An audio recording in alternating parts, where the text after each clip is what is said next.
Oh, God. Okay. Let's focus this. No, that's a bit close. Oh, that's better. Did the last one with the hood on? No. Trying to look like Eminem, but sort of works. Anyway, I need to change the filter.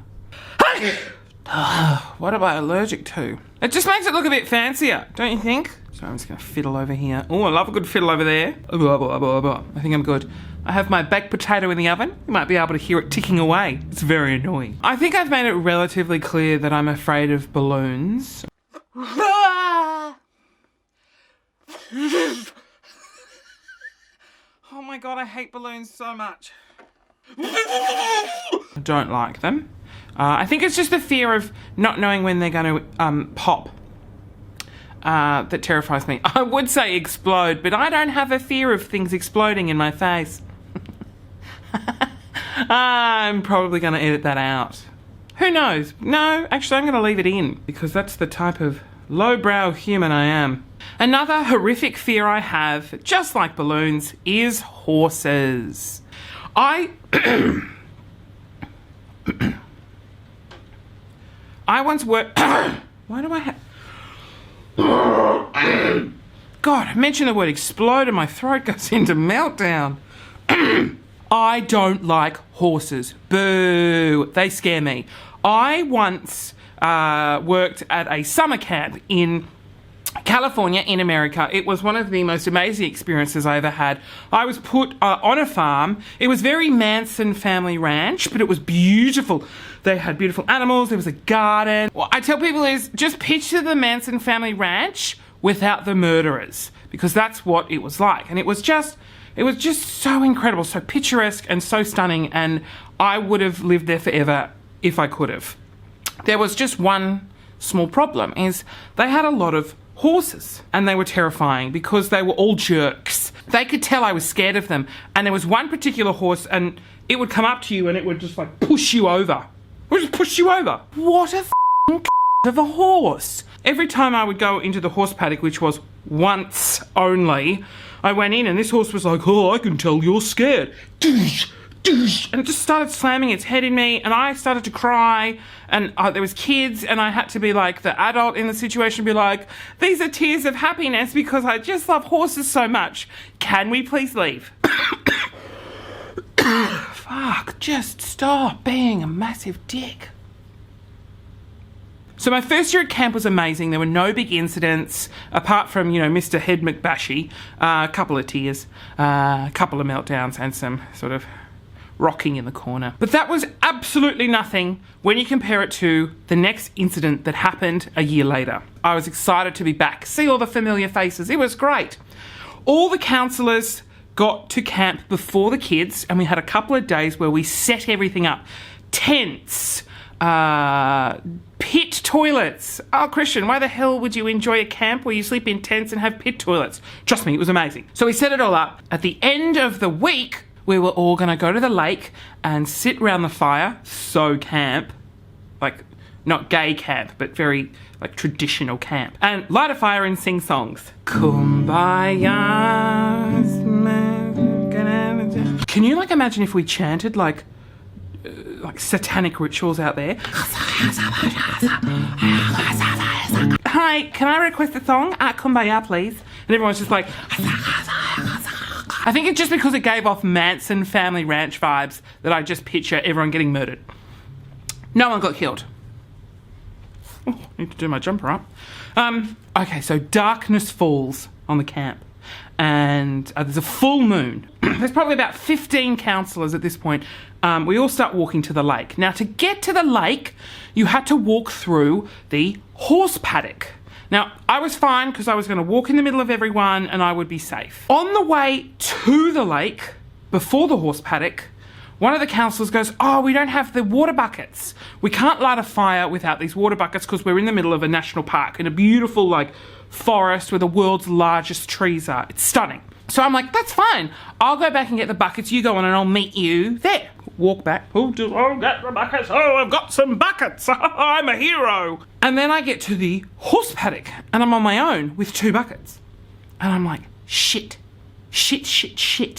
I'm going to have to go through the horse paddock on my own I was like, it's okay. I have 2 buckets. I'll be fine. These will protect me. They were metal. I can just swing them and, the horses won't come near me. I had no training in farm handery or any sort of animalness. For those of you who also, like me, don't have any farm hand training, buckets to farm animals mean food. But I did not know this.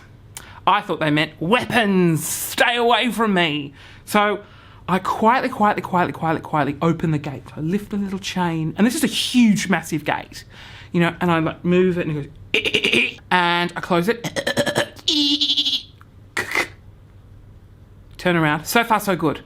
There's about 15 horses in this paddock. They all look like they're standing still, and they look like they're asleep.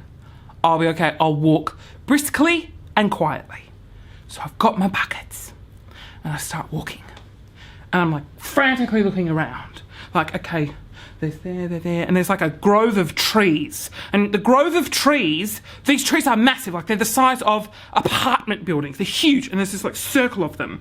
And all the horses sort of go in there like a little cult, and they discuss their plans to murder everyone. So I'm walking past, and I'm like trying to look in it, and it's dark, I can't see in it, and I know there's horses in there like conspiring to just bolt out and attack me. So I'm like, go, and I walk a bit faster, and I'm trying to be really quiet, you can hear the sticks crunching on the ground, and I'm going, and I get halfway, right? Point of no return. The same distance to run back as the same distance to run forward and escape. I start to get a little bit emotional, like, oh my God, I'm going to die. Emotional. Just light emotions, And I think at that point, according to the horse counsellor, horses can sense when you get a bit emotional. And at that point, one of the horses just sort of over there turned its head and looked at me, and I was like, oh, fuck. Oh, shit, fuck. And it started to come over. And I was like, no. And this thing is huge. I want to say they were Clydesdales, but they definitely weren't. But they felt like Clydesdales. Like they were massive, and they could just just eat you in one bite. So I'm walking and I'm like, no, you stay there. And so what I do is I warn the horse to not come any closer by bashing the buckets together really hard. And then I was like, genius, it won't come near me now because it's scared of me. And then I realised as I turn around that the bashing of the buckets has alerted all 15 horses that in fact I'm standing in the middle of the horse paddock with 2 food buckets. Still, in my mind, I'm perfectly safe, and I start bashing them again. Stay away, get away. I'm doing that, like that's going to help. And bashing them together, being a little, little gay boy in a paddock of horses. I'm walking faster, and so I'm like 2/3 of the way there. I start to hear this in the distance. I can't see a bloody thing. I'm like, there's a horse running. Push. I'm banging. Tears. I'm like, I can hear a horse like bolting at me. And I'm like, so I'm like, run! I'm running, and then I can hear like 12 horses, and I'm running up, I'm bashing buckets together, I'm running, and I'm crying, like I'm like wailing at this point, because I thought I was going to die. I actually thought I was going to die. They were going to trample me, they were going to eat my skin. Like, my brain works in mysterious ways. I see the gate, I'm almost there. I'm running. There's no time for me to open the gate and close it behind me. Like, they'll get me. So I'm running, and I just went, fuck it. And I just sort of went, and I dove over the gate. Now, the gate came to like, I want to say like my nipple height. And I just dove over it with the buckets. I was not letting the buckets go because I needed to take the buckets to everyone so they could have a campfire. Jump over the fence, I do a somersault, I roll, I land on a bucket, I squash it, I'm crying, and I just sort of lay there in the grass and recover. While I'm lying like on the ground, like cuddled into a ball, I look up and I see 12 horse heads over the top of this gate, just looking at me going,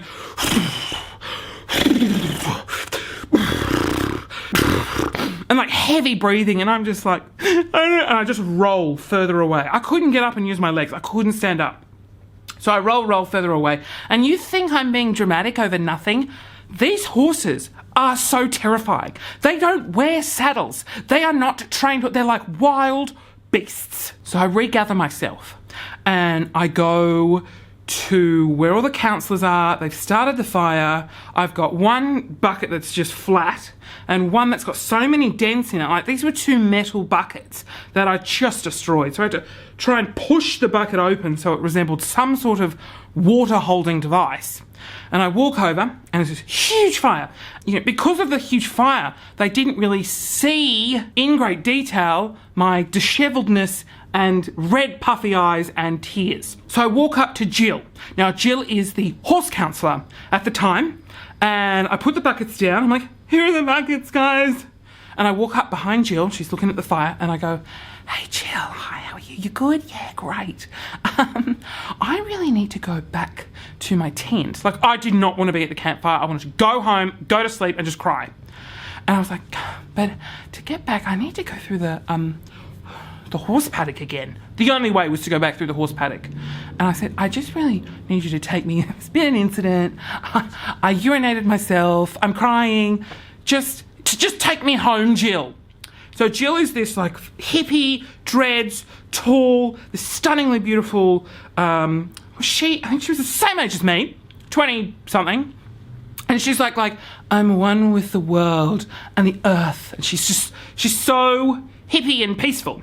And so she was really lovely. She's like, yeah, are you okay? I'm like, no, I'm not okay. And so she takes me back through the horse paddock. I clung onto her. You know when you're riding a motorbike and you see that person on the back seat, like clinging to the person? That was me with Jill going through the horse paddock. And that annoyed her a tiny bit because she couldn't. I was also panicking, like going, Jill, get them away, clinging onto her. And she said, just let go, you'll be okay. Just follow closely behind. And I was literally like this on her back, like, just, okay, I'm following. And she'd be like, rah, get away. And she was like sort of shooing them off. And then we got to the other side and then she saw how terrified I was and she was like, are you okay? I'm like, yeah, thanks, Jill, night. And I went back to my tent and I fell asleep and I never, ever went anywhere near the lake or the horse paddock again because holy shit, it was terrifying and I hate horses. I hate them so much. Summer camp is great, summer camp. But horses are massive